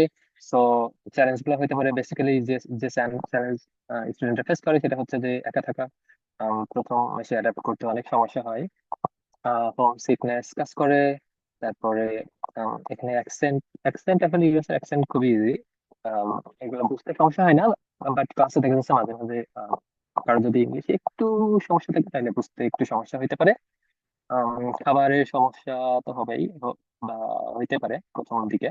আম, আসলে প্রথম দিকে আসার পরে একটু কষ্ট হয় আর কি, আসলে বুঝে ওঠা যে বাংলাদেশ এখানে অনেক, ইউএসএ তে আসলে অনেক বাঙালি কমিউনিটি আছে, অনেক মানুষ যে কোনো জায়গায় যে কোনো ইউনিভার্সিটি থেকে, এবং বাঙালি দোকানও আছে। সো ফুডের সমস্যা আসলে সমস্যা না। But USA basically car based, হ্যাঁ, এখানে পাবলিক ট্রান্সপোর্টের অবস্থা খুবই বাজে। তো হচ্ছে প্রথম দিকে কার না কেনা পর্যন্ত একটু সমস্যা হতে পারে বাজার করতে যাওয়াটা এগুলা নিয়ে। তো আম, এই তো ফুডের সমস্যা এটাই। আর কি, আর এখানে সবকিছু ইন্ডিপেন্ডেন্ট অবশ্যই। নিজেকেই সবকিছু করতে হবে, এবং সেরকম মানসিক প্রস্তুতি নিয়ে আসা, ঠিক আছে, এবং যে কোনো সমস্যা হইলে বা প্রয়োজন পড়লে নক দেয় আর কি। যে কমিউনিটি আছে এখানে আসলে সব জায়গায়, যে কোনো ইউনিভার্সিটি থেকে, আমি আবার বলছি, অনেক অনেক মানুষ আছে, তো বাংলাদেশি অনেক আছে। তো কাউকে রিচ আউট করা, এরকম না যে আমি একা আসছি আমি একাই সবকিছু করে ফেলতে পারবো। এটা হওয়া সম্ভব, বাট হচ্ছে করাও সম্ভব, বাট সেটা নিজের জন্য একটু কষ্টকর হয়ে যাবে, ঠিক আছে। সো এরকম নিজে নিজে না থেকে কমিউনিটিতে বেশি বেশি এঙ্গেজ হওয়া, এবং হচ্ছে যে যে কোনো প্রবলেম হইলে শেয়ার করা, এবং দেখা যাচ্ছে অনেকের কাছে অনেক ভালো ভালো সলিউশন আছে, ঠিক আছে। তো রিচ আউট করা আর কি। নিজে অবশ্যই নিজে করা সম্ভব। কেউ যদি মনে করে না আমি আমি সব কিছু করতে পারবো, সেটা সম্ভব, অবশ্যই সম্ভব, বাট সেটা দেখা যাচ্ছে তোমার significant amount of time waste হবে। এবং কি ওয়েস্ট হবে, স- সময় এবং শ্রম, যেটাকে বলে, এটা নষ্ট হবে আর কি। সো তার চেয়ে কারোর কাছে রিস্ক করলে দেখা যাচ্ছে তুমি যেটা 1 ঘন্টা বা 2 ঘন্টা লাগবে শেষ করতে, কারোর কাছে গেলে দেখা যাচ্ছে 5 মিনিট বা 10 মিনিটেই সেই কাজের সমাধান আসবে। সো এগুলা রিস আউট করো, ঠিক আছে। আম, এটাই, এইগুলাই বেসিক্যালি চ্যালেঞ্জ। এখানে আমি আমি যখন চ্যালেঞ্জের সম্মুখীন হয়েছিলাম আমি একা ছিলাম ওই সময়। সো যেটা বললাম, লোনলিনেস কাজ করে অনেক বেশি, সিকনেস কাজ করে। আর ফ্যামিলি থাকলে, নিজের বাচ্চা থাকলে তো আরো বেশি এইগুলা এফেক্ট করে। আম, খাবারের সমস্যা আসলে, আমি যেহেতু আগে ছিলাম বাইরে, তো হচ্ছে ওইরকম অত বেশি সমস্যা হয় নাই, বাট এখন আমার এখানে যেমন হচ্ছে, যেটা বললাম যে বাঙালি দোকান টোকান গুলো অনেক দূরে, এবং হচ্ছে ইউএসএ তে পাবলিক ট্রান্সপোর্ট আবারও বলছে এটা খুবই বাজে। পাবলিক ট্রান্সপোর্ট যেখানে আছে নিজের কার থাকলে যে জায়গায় 10 মিনিটে যাওয়া যাবে, সে পাবলিক ট্রান্সপোর্টে সেখানে 1.5 ঘন্টা লাগবে, ঠিক আছে যাইতে। তো এটা 1 ঘন্টা বা 1.5 ঘন্টা কমপক্ষে লাগবে, তো এটা তো সময় নষ্ট হবে, ঠিক আছে না? যাইতে আসতে দেখা যাচ্ছে 3 ঘন্টা শেষ শুধুমাত্র বাজার করতে। আর নিজের গাড়ি থাকলে দেখা যাচ্ছে আধা ঘন্টায় হয়ে যাবে। তো এরকম এরকম সমস্যাগুলো ছিল আর কি প্রথম দিকে। আম, এই এই আর একটু ইন্ট্রোভার্ট হইলে মানুষের সাথে মিশতে টিশতে, বা বাঙালি বাঙালি মানুষ অনেক অনেক আছে, বাট একটু ইন্ট্রোভার্ট হইলে আম, প্রথম দিকে মিশতে একটু সমস্যা হতে পারে আর কি। এই তো এইগুলাই সমস্যা আসলে মেইনলি কালচারাল সমস্যা। বাঙালিরা আসলে যে কোনো জায়গায় মিলাই নিতে পারে, মিশে যাইতে পারে, বাট তারপরেও এদের যে কালচার আছে ওটার সাথে অ্যাডাপ্ট করতে হয়তো সময় লাগবে। বাট বাঙালি কমিউনিটি আছে, আমি আবারও বলছি, মানে আমি কমিউনিটিকে খুবই জোর দিচ্ছি। এটা থাকলে প্রথম আসার আগে যেখানে যাচ্ছে, যে ইউনিভার্সিটিতে যাচ্ছে, ওই ইউনিভার্সিটির কমিউনিটি খুঁজে বের করে এবং তাদের সাথে যোগাযোগ রাখা, এটা অনেক ক্ষেত্রে হেল্প করে। যেমন হচ্ছে আমি আরো কিছু বলতে চাইছিলাম মানে এখানে। ওকে, লেট মি ফাইন্ড ইট।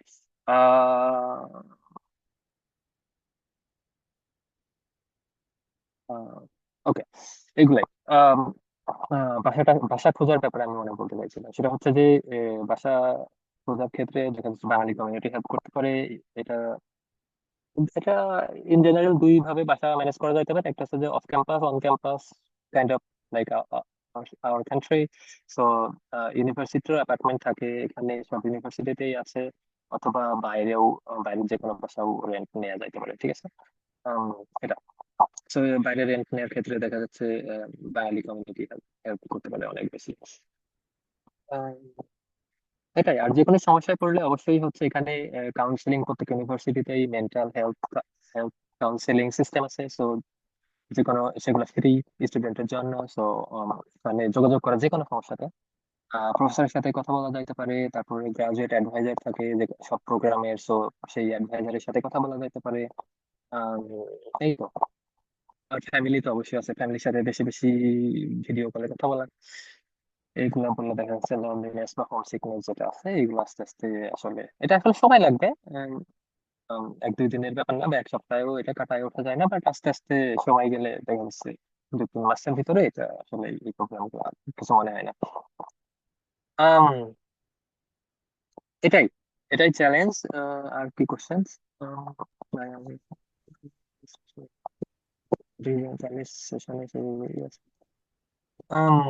ওকে, আচ্ছা আমি রাসমাস নিয়ে বলবো।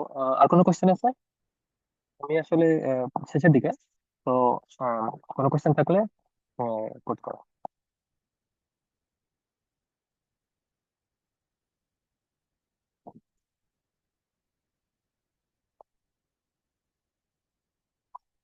ওকে, looks like there is no question, but একজন কোশ্চেন করছে ইরাসমাস নিয়ে বলতে। ইরাসমাস তো মাস্টার্স এর জন্য ইউরোপীয় ইউনিয়নের দেশগুলোতে আসলে ইরাসমাস স্কলারশিপ দেয় আর কি, যে কোনো দেশে হতে পারে। এটা হচ্ছে আম, আচ্ছা, এর অ্যাপ্লিকেশনটা হচ্ছে আমরা যে সময় অ্যাপ্লাই করি ওই সময় সর্বোচ্চ 3টা প্রোগ্রামে অ্যাপ্লাই করা যায় তো আর কি, রিলেটেড প্রোগ্রামে। এখন হচ্ছে যে আনলিমিটেড প্রোগ্রামে অ্যাপ্লাই করা যায়। এখানে সব সাবজেক্টের কোশ্চেন আছে। এটা হচ্ছে ভাষা শিক্ষা থেকে শুরু করে কেউ যদি বাংলাতে পড়ে বা ইংলিশে পড়ে তার তার জন্য মাস্টার্স করার সুযোগ আছে। বা রাষ্ট্রবিজ্ঞান আর সায়েন্সের জন্য তো আছেই। এটা হচ্ছে ব্যাপার। আর কি বলবো, আর ইরাসমাস প্রোগ্রাম হচ্ছে ডিজাইনই করা হয়েছে একাধিক দেশে পড়াশোনা করার জন্য। তো কমপক্ষে 2টা দেশে করতে পারে, আর সর্বোচ্চ 4টা দেশে বা 4টে ইউনিভার্সিটি থেকে প্রত্যেক সেমিস্টার প্রত্যেকটা ইউনিভার্সিটি থেকে পড়াশোনা করতে পারে। আম, আর কি বলবো, ফান্ডিং ফুল ফান্ডেড অবশ্যই। আমাদের ওই সময় মনে হয় না মানে পার মান্থ স্টাইপেন্ড ছিল 1,000 ইউরো, যেটা দিয়ে ভালোভাবেই লিভিং এক্সপেন্স ম্যানেজ করা যায়। প্লাস আমাদের ওই সময় হচ্ছে ট্রাভেল কস্ট দিত আর কি, 3,000 ইউরো পার ইয়ার। সো 6,000 ইউরো 2 বছরে। আর মানে ইনস্টলেশন বা এই টাইপের কিছু একটা কস্ট দিত 1,000 ইউরো মেবি। এই তো। আর এখন যেটা নতুন প্রোগ্রাম ম্যাক্সিমাম নতুন প্রোগ্রাম গুলাতে 1400 ইউরো করে পার মান্থ, কোনো ইনস্টলেশন বা হচ্ছে কি বলে এটা, ট্রাভেল কস্ট দেয় না, বাট 1400 ইউরো অনেক, অনেক। ইউরোপীয় ইউনিয়নের যে কোনো দেশে 1400 ইউরো মানে অনেক টাকা। আম, এই তো এটা আম, এই আর কি। আর ইরাসমাসের এক্সপিরিয়েন্স অনেক ভালো। এই সব আসলে বাংলাদেশের স্টুডেন্টের উচিত হচ্ছে যে বাংলাদেশে ব্যাচেলার করে যে কোনো দেশে মাস্টার্স করা, সেটা ইউরোপীয় ইরাসমাস হইতে পারে অথবা সাউথ কোরিয়া, জাপান, যে কোনো দেশে হইতে পারে। আম, ইউরোপীয় ইউনিয়নে ইরাসমাস পাইলে তো অবশ্যই বেটার, ট্রাই করা সবারই উচিত। আম, এই তো আর কি বলবো। আহ, একটু কম্পিটিটিভ, ইরাসমাস অবশ্যই কম্পিটিটিভ, বাট হচ্ছে একটু ভালো রিসার্চ এক্সপিরিয়েন্স, বেসিক্যালি সিজিপি এর উপরে, সরি, সিজিপি এর উপরে একটু বেশি জোর দেয়। আর অনেক প্রোগ্রাম আছে দেখা যাচ্ছে 3.25 সিজিপি না হলে অ্যাপ্লাই করতে পারে না, ঠিক আছে। তো বেশি সিজিপি মানে ভালো আর কি ইরাসমাসের জন্য। এক্সট্রা কারিকুলার অ্যাক্টিভিটিসও দরকার পড়ে ইরাসমাসে। সিজিপি এর মেইনলি, কম সিজিপিও দুই একজন পাই, but they are outlier. So yeah, এই তো রিসার্চ এক্সপিরিয়েন্স থাকলে বেটার, এগুলাই। আহ, ভাইয়া, আপনার হচ্ছে এই প্রসেসটার মধ্য দিয়ে যাওয়ার সময় ওই সময়কার এক্সপিরিয়েন্সটা যদি একটু শেয়ার করতেন, কি কি ব্যারিয়ার সব থেকে বেশি আসছে আপনার, বা কি কি চ্যালেঞ্জ সব থেকে বেশি ফেস করছেন, এইটা যদি একটু বলতেন। ইউএসএ তে অ্যাপ্লাই এটা। জি জি ভাইয়া। ওকে, সো আমার পার্সোনাল জার্নি সেটা হচ্ছে যে আমি তো যখন এই নেদারল্যান্ডে থাকি, আহ, ওই সময় আমি ইন্টার্নশিপ করছিলাম। আসলে ইন্টার্নশিপের আর ইউএসএ অ্যাপ্লাই তো শুরু হয়, এটা মানে বলছে আর কি, ফলের অ্যাপ্লাই আগস্টে শুরু হয় আর কি মেনলি। আগস্ট থেকে ডিসেম্বরের 1 তারিখ অথবা 15 তারিখ ম্যাক্সিমাম ইউনিভার্সিটিতে এটাই হচ্ছে ডেডলাইন। এরপরেও থাকে কিছু ইউনিভার্সিটিতে, জানুয়ারি 15 বা ফেব্রুয়ারি, ফেব্রুয়ারি পর্যন্ত থাকে অনেক, অনেকে আছে। তো আমি ইন্টার্নশিপ চলাকালীন অ্যাপ্লাই করছিলাম। আম, তারপরে অ্যাপ্লাই করার পরে ডিসেম্বরের দিকে, সরি, জানুয়ারির দিকে ইন্টারভিউ হয়েছে, তারপরে তো ফেব্রুয়ারিতে অফার পাইছি। তারপরে মার্চ, মে, আমি আসলে ওই সময় কনফিউজ ছিলাম আসলে যে হচ্ছে আমি ইউরোপে থাকবো কিনা বা ইউএসএ তে চলে যাবো কিনা। ই- একটা ব্যাপার মেবি ভাইয়েরা আলোচনা করছে এই 3 দিনে ইউএসএ তে, বা আমার কাছে যেটা মনে হয়, পৃথিবীর কোনো দেশ যদি থাকে যে স্কলারশিপ পাওয়া বা অ্যাপ্লিকেশন প্রসেস ইজি, সেটা হচ্ছে ইউএসএ, ঠিক আছে। ইউএসএ তে অ্যাপ্লিকেশন প্রসেসও খুবই ইজি, খুবই ইজি, এরকম ইজি কোনো দেশে নাই। আম, এবং হচ্ছে যে ফান্ডিং ও সবচেয়ে বেশি। সো পজিশন পাওয়া খুব ইজি। তো এটা তো আমি জানতাম যে ইউএসএ তে পজিশন পাওয়া খুবই easy. So I applied, but I was also trying to get any PhD position in Europe. Um, so I was just waiting even after getting acceptance from US universities. So আসলে আমি confuse ছিলাম যে আমি আসলে ভিসার জন্য apply করবো কি করবো না, এরকম করতে করতে মার্চে, ফেব্রুয়ারি থেকে আমি অফার পাইছি। আমি ওয়েট করতে করতে করতে করতে আসলে মেয়ের দিকে অ্যাপ্লাই করছি ভিসার জন্য। আম, আর ওই সময় আমি যে ইউনিভার্সিটি গুলো ইউরোপে টার্গেট করছিলাম, ওই সময়ে দেখা যাচ্ছে ওদের আসলে ওই সময় অ্যাপ্লিকেশন আসলে ওপেন হয় নাই আর কি। আরো কিছুদিন ওয়েট করতে হইতো। এবং আমি অ্যাপ্লাইও করছিলাম, এবং হচ্ছে আম, যে অ্যাপ্লিকেশন প্রসেস বা টাইম অনেক লাগে, তো সে দেখা যাচ্ছে আমি যদি ওয়েট করি, দেখা যাচ্ছে আমার ইউএসএ এর হচ্ছে সেমিস্টার শুরু হয়ে যাবে, এরকম অবস্থা। সিস্টেম যখন হয়েছে তখন আমি অ্যাপ্লাই করছি আর কি ইউএসএ। এটা, সো এটা একটা হেজিটেন্সি ছিল আর কি ওই সময়। ইউরোপে গেলে আসলে এরকম হেজিটেন্সি থাকে যে ইউরোপে থাকবে নাকি ইউএসএ তে যাবে, ইউরোপে থাকবে নাকি ইউএসএ তে যাবে, ঠিক আছে। এটা আসলে একটা কনফিউশন থাকে সবসময়। তো এরকম একটা কনফিউশন ছিল। তারপরে তো ভিসা পাওয়ার পরে এখানে, তারপরে এখানে আসার পরে আমি ওই যে ইউরোপে যেখানে অ্যাপ্লাই করছিলাম আর কি, ইটিএস জুরিক যেটা আর কি, ওখান ওখান থেকে, ওখানে এবং হচ্ছে যে স্টকহোম ইউনিভার্সিটিতে আমি অ্যাপ্লাই করছিলাম। ওই দুই জায়গায় থেকে অফার পাইছিলাম আর কি। তো আলটিমেটলি তো ওখানে আর যাই নাই পরে। ওটা তাও অফার পাইছি আমি মেবি, এখানে আসছি 23 সালের অগস্টে। ওটা অফার পাইছি 24 সালের জানুয়ারিতে। তো অলরেডি আমার এখানে এক সেমিস্টার শেষ। তখন তো আর আসলে অনেক কিছু ভেবে তখন আর জানি আর কি, এরকম কনফিউশন। আর ইউএসএ তে ইউনিভার্সিটি গুলাতে ম্যাক্সিমাম ক্ষেত্রেই অবশ্য ভাইয়ারা মনে হয় বলছে যে হচ্ছে অ্যাপ্লিকেশন ফি লাগে, ইউরোপিয়ান, সরি, ইউরোপীয় ইউনিয়নের যে কোনো দেশে, ম্যাক্সিমাম দেশেই আসলে অ্যাপ্লিকেশন ফিতে কোনো টাকা নাই আর কি, পিএইচডির ক্ষেত্রে। মাস্টার্স এর ক্ষেত্রেও নাই, দু একটা দেশে হয়তো বা ইটালিতে আছে আমি জানি। বা সেটাও কম, খুবই কম, $15, 15 ইউরো বা 30 ইউরোর মতো। বাট ম্যাক্সিমাম দেশেই অ্যাপ্লিকেশন করতে কোনো টাকা লাগে না। তো ইউএসএ তে ওই অ্যাপ্লিকেশন করতে তো অনেক টাকার প্রয়োজন। দেখা যাচ্ছে 6-7টা ইউনিভার্সিটি অ্যাপ্লাই করলে মোটামুটি $700 বা $1000 যায়, দরকার পড়ে পড়ে আর কি। তো এইগুলা আসলে চ্যালেঞ্জ আর কি বাংলাদেশের স্টুডেন্টের জন্য। $700 বা 1 লাখ টাকা মানে বেশ, আমার কাছে তো মনে হয় অনেক টাকা আর কি। আম whatever। এই তো।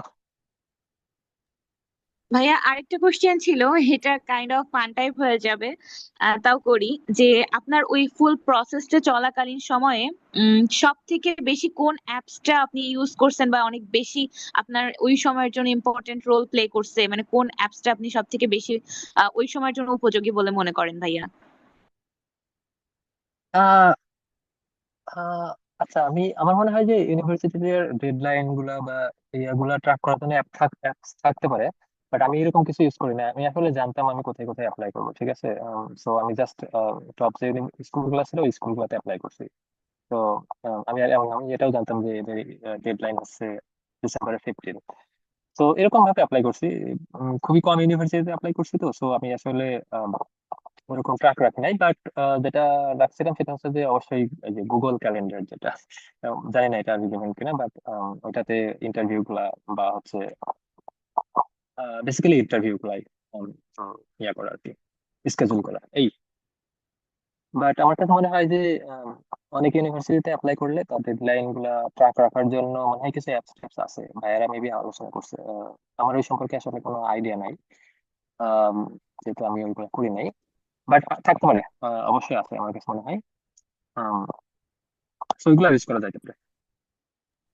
আচ্ছা ভাইয়া, ভাইয়া আপনি বললেন যে আপনি অনেক কম ইউনিভার্সিটিতে অ্যাপ্লাই করছেন, বাট আমরা অন্য তিন ভাইয়ার যখন সেশন শুনেছি তখন দেখছি যে আহ, ভাইয়ারা বলছে যে অনেকে 900টা ইউনিভার্সিটিতে অ্যাপ্লাই করার পরও বা প্রফেসরদের রিচ করতে পারে নাই, বা তারা হচ্ছে তাদের ওইটাকে মানে পারে নাই আর কি। তো আপনি মানে আপনার মানে ফুল প্রসেসে আপনার সিগনিফিকেন্সটা কি ছিল, যার জন্য মানে অল্প ইউনিভার্সিটিতে অ্যাপ্লাই করার পর আপনার সুযোগটা আপনি পেয়েছেন, মানে কি ওইখানে বিশেষ কি ছিল ভাইয়া?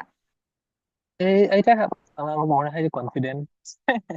আমি আসলে অনেক বেশি কনফিডেন্স ছিলাম যে আমি এখানে অ্যাপ্লাই করছি, আমি এখানে চান্স পাবো। সো এরকম আমি 6টাতে অ্যাপ্লাই করছি, এর ভিতরে ওই সময় আমার আইএলটিএস এর আসলে ম্যাথ শেষ হয়ে গেছিল। তো আমি অ্যাপ্লাই করছিলাম ইউসি বার্কলেতে অ্যাপ্লাই করছিলাম, আম, ইউসি ইউসি লস অ্যাঞ্জেলেসে অ্যাপ্লাই করছিলাম, ইউসিএল এ। তো ওই দুটাতে আমার আইএলটিএস এর ম্যাথ শেষ হওয়ার জন্য ওই দুটো অ্যাপ্লিকেশন রিজেক্ট হয়েছে। আর বাকি 6টার ভিতরে আর 7টাতে যে অ্যাপ্লাই করছি এই 7টা থেকে ইন্টারভিউ পাইছি। সো আমি জানতাম আসলে আমি অ্যাপ্লাই করলেই চান্স পাবো। So kind of very confident ছিলাম। সো এটাই, আর কিছু না মেবি। আর 600-900 অ্যাপ্লিকেশন করা মানে তো ইনসেন। এত অ্যাপ্লিকেশন করা যায় সম্ভব? আম, এটা আসলে এত বেশি অ্যাপ্লিকেশন করা হেডেকের মতো। আহ, আমি জানি না, ভাইয়াদের মেবি ডিফারেন্ট ওপিনিয়ন থাকতে পারে, বাট আমার কাছে যেটা মনে হয় যে you have to find out you have to knock right door, right? So if you knock every door like unintentionally without knowing like what is inside the door, so then you're just wasting your time. So জানতে হবে আসলে আমি কোথায় knock করলে আমার মানে chance পাওয়ার possibility আছে, ঠিক আছে। তো সেইভাবে নক করলে মনে হয় 10টা ইউনিভার্সিটিতে অ্যাপ্লাই করলেও হবে না। বাট আমি যদি নাই জানি যে ইউনিভার্সিটির রিকোয়ারমেন্ট কি, প্রোগ্রামের রিকোয়ারমেন্ট কি, তারা কি কিরকম স্টুডেন্টকে অ্যাডমিট করে, এবং আমার প্রোফাইল কিরকম, আমি কি আসলে সেই ইউনিভার্সিটিতে বা সেই প্রোগ্রামের জন্য সুইটেবল কিনা।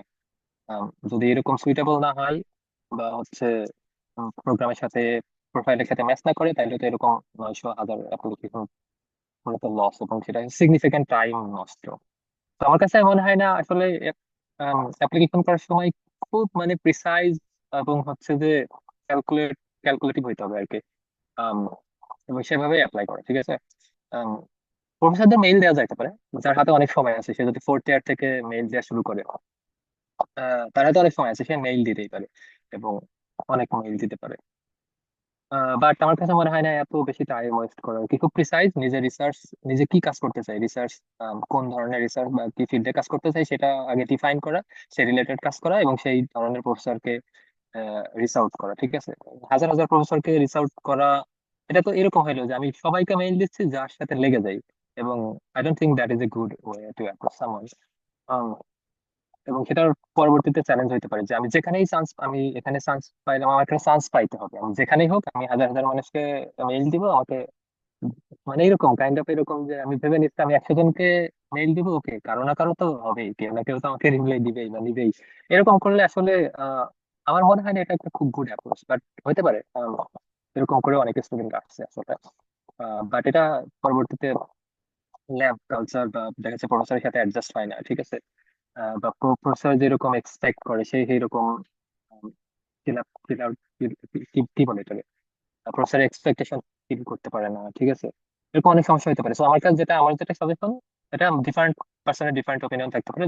আমার যেটা সাজেশন সেটা হচ্ছে রাইট ধরে নক করা এবং জানা যে আমি আসলে কি চাই, প্রফেসর কি চাই, আমি কি রিসার্চ করতে চাই, এই প্রোগ্রাম কিরকম স্টুডেন্ট চাচ্ছে এবং আমি সেটার জন্য উপযুক্ত কিনা।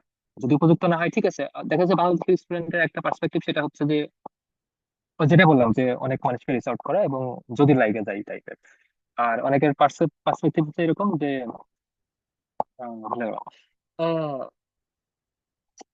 সরি,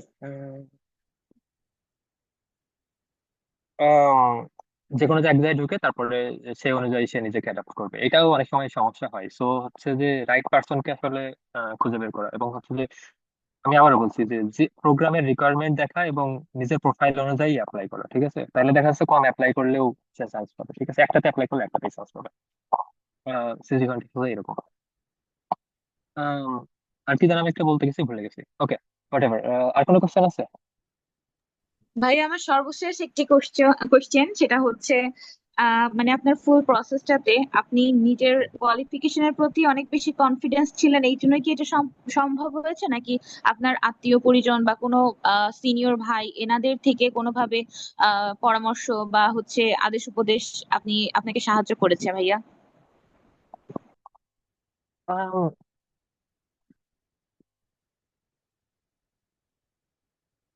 আমার কাছে মনে হয় না যে আসলে আমিও তো মাস্টার্স বা ইউরোপে ছিলাম, তো সো আমি I was pretty much sure like what I want এবং what I need to reach there. Okay, তো আমার কাছে মনে হয় যে প্রিটি মাচ ইন্ডিপেন্ডেন্ট ছিলাম এরকম। আর হচ্ছে কনফিডেন্স ছিল ছিল অনেক বেশি। আম, সেটা অবশ্যই।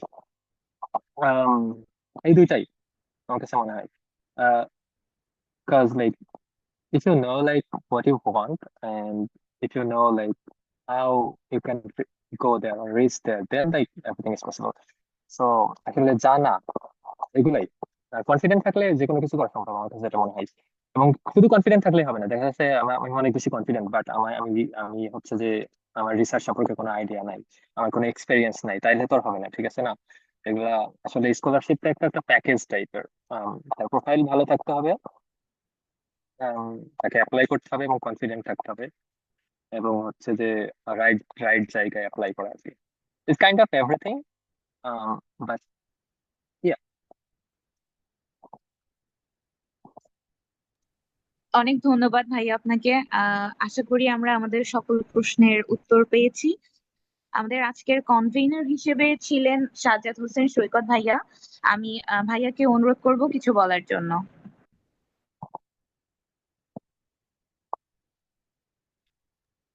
ধন্যবাদ জেনিনকে। তো চয়ন ভাইকে অসংখ্য অসংখ্য ধন্যবাদ। ভাই খুবই চমৎকার একটি সেশন নিয়েছেন আমাদের।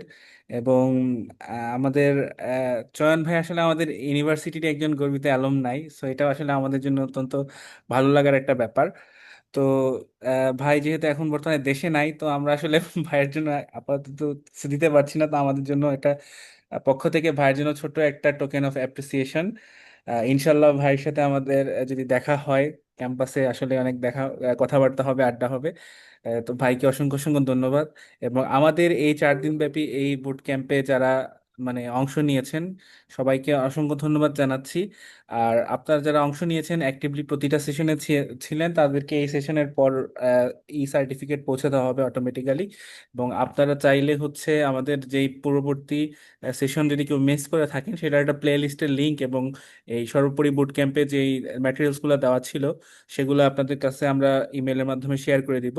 তো আপনাদের কাছে আমার অনুরোধ থাকবে যে আপনারা এই বুট ক্যাম্প সম্পর্কে ফিডব্যাক সোশ্যাল মিডিয়া এবং বিভিন্ন প্ল্যাটফর্মে আপনারা কাইন্ডলি শেয়ার করবেন, কারণ আপনাদের ফিডব্যাক এবং পরামর্শের মাধ্যমে আসলে আমরা আরো এরকম ভালো ভালো কিছু প্রোগ্রাম করার সাহস পাই, অনুপ্রেরণা পাই।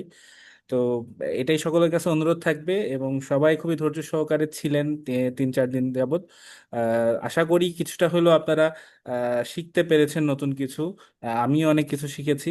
তো আমরা মানে সামনে আরো ভালো ভালো কিছু প্রোগ্রামের মানে চিন্তা ভাবনা রাখছি।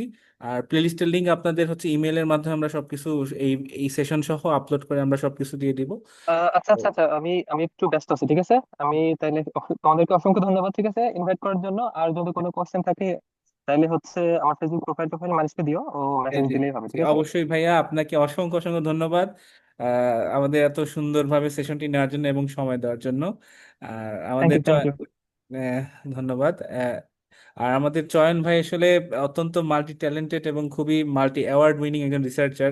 তিনি 3টা দেশে আসলে হায়ার স্টাডির জন্য গিয়েছেন। তো ভাইয়ের আসলে ক্রস কালচার এক্সপেরিয়েন্স এবং সবকিছু অত্যন্ত ভালো। তো এটা আমাদের ইসলামী বিশ্ববিদ্যালয়ের জন্য অত্যন্ত গর্বের একটা বিষয়। তো আমি আশা রাখি যে ভাইয়ের মতো আমাদের আজকের এই সেশনে যারা অংশ নিয়েছেন, এখান থেকে অনেকেই হয়তো এরকম ভালো ভালো পর্যায়ে যাবেন, এবং সেই জার্নিতে আমরা যদি কিছুটা কন্ট্রিবিউট করতে পারি এই বুট ক্যাম্পের মাধ্যমে, সেটাই আসলে আমাদের সার্থকতা হতে পারে। তো আমি আমার বক্তব্য এখানে শেষ করছি। জেনিন, তুমি কন্টিনিউ করতে পারো। এবং আমাদের আজকের সেশনের চেয়ার, আমাদের ক্লাবের সভাপতি লিভা আপু আমাদের সাথে যুক্ত আছেন। তো আপুকে সমাপনী বক্তব্য দেওয়ার জন্য অনুরোধ করছি।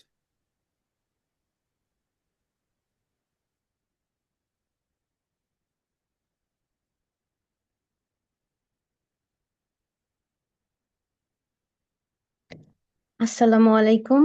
আমি ইসমাতুল ফেরদৌস লিভা, বিভাগ বায়োমেডিক্যাল ইঞ্জিনিয়ারিং, শিক্ষাবর্ষ 19-20। আমি বর্তমানে ইসলামিক ইউনিভার্সিটি সায়েন্স ক্লাবের ভারপ্রাপ্ত সভাপতি হিসেবে দায়িত্বরত রয়েছি। সবাইকে অসংখ্য ধন্যবাদ। আমাদের ইসলামিক ইউনিভার্সিটি সায়েন্স ক্লাব আয়োজিত হায়ার স্টাডি বুট ক্যাম্প, এই road map to global study, global এডুকেশনের 4 দিনের আয়োজনে উপস্থিত থাকার জন্য, এত আগ্রহ এবং ধৈর্য নিয়ে আমাদের অনুষ্ঠানটি সফল করার জন্য আন্তরিকভাবে ধন্যবাদ সবাইকে। সবচেয়ে আনন্দের বিষয়, এই আয়োজনে শুধুমাত্র ইসলামিক ইউনিভার্সিটি শিক্ষার্থী নয়, এছাড়াও বাংলাদেশের 10টিরও বেশি বিশ্ববিদ্যালয়ের শিক্ষার্থী যুক্ত হয়েছেন, যেটা আমাদের জন্য সত্যি অনেক গর্বের। তাদেরকে স্পেশাল থ্যাঙ্কস আমাদের সাথে যুক্ত হবার জন্য আর আমাদেরকে উদ্বুদ্ধ করার জন্য। আর আমরা তাদের জন্য আরো সুন্দর প্রোগ্রাম আয়োজন করার জন্য উদ্বুদ্ধ হচ্ছি। যারা ব্যতীত আমাদের এই অনুষ্ঠানটি এত সুন্দর হতো না, তারা হলেন আমাদের স্পিকার। অসংখ্য ধন্যবাদ আজকের স্পিকার মোহাম্মদ চয়ন আলী ভাইকে, এত সুন্দর করে আমাদেরকে আজকের এই কি পয়েন্ট গুলো বুঝিয়ে দেওয়ার জন্য। এছাড়া আমি ধন্যবাদ জানাচ্ছি আমাদের আরো দুজন স্পিকার, মোহাম্মদ রুহুল আমিন ভাই ও শাফায়েত হোসেন ভাইকে। তাদের মূল্যবান কথা ও দিক নির্দেশনা আমাদের ওয়ে টু অ্যাব্রোড আরো সহজ করে দিবে। এছাড়া ধন্যবাদ জানাচ্ছি আমাদের অ্যাঙ্কর কবির, মিম ও জেনিনকে, যাদের সুন্দর সঞ্চালনায় আমাদের প্রোগ্রামটি আরো সুন্দর ও চাঞ্চল্যকর হয়ে উঠেছে। এরপর যাদের কথা না বললেই নয়, তারা হলো আমাদের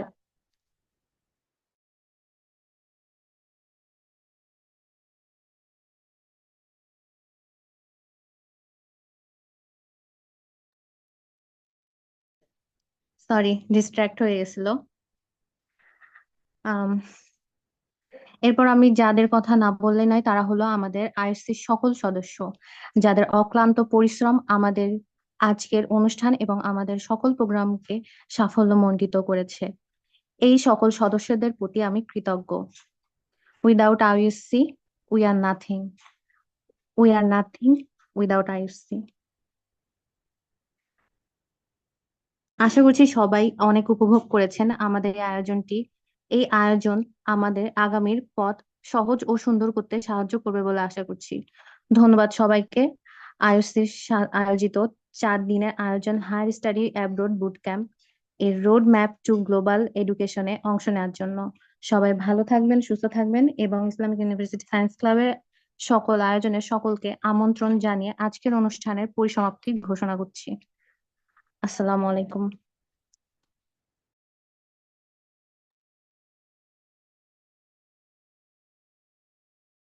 আসসালামু আলাইকুম। আচ্ছা, আরেকটা ছোট কথা, আপনাদের কারো যদি এই প্রোগ্রাম রিলেটেড কোনো ফিডব্যাক বা কোনো কিছু জানার থাকে বা সামনে কোনো প্রোগ্রামের ব্যাপারে সাজেশন দেওয়ার থাকে, আপনারা কাইন্ডলি মানে আনমিউট করে আমাদের জানাইতে পারেন।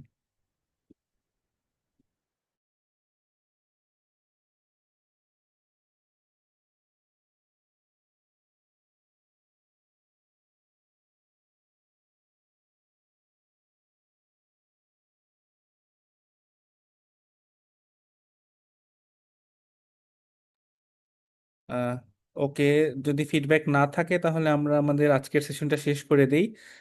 আপনারা 11টার দিক আশা করি আপনাদের যার যার সার্টিফিকেটটা পেয়ে যাবেন, এবং সেখানে আমাদের যে প্লে লিস্ট ভিডিওগুলো সবগুলো পেয়ে যাবেন, এবং যে ম্যাটেরিয়ালসগুলো আপনাদের বুট ক্যাম্পে আপনারা দেখতে পেয়েছেন সেগুলো খুব সুন্দরভাবে গোছানো আছে, সেগুলো আপনারা আপনাদের ইমেলে পেয়ে যাবেন। সবাইকে অসংখ্য ধন্যবাদ জানিয়ে আমরা আমাদের এই 4 দিন ব্যাপী অনুষ্ঠানের সমাপ্তি করছি। ধন্যবাদ সবাই।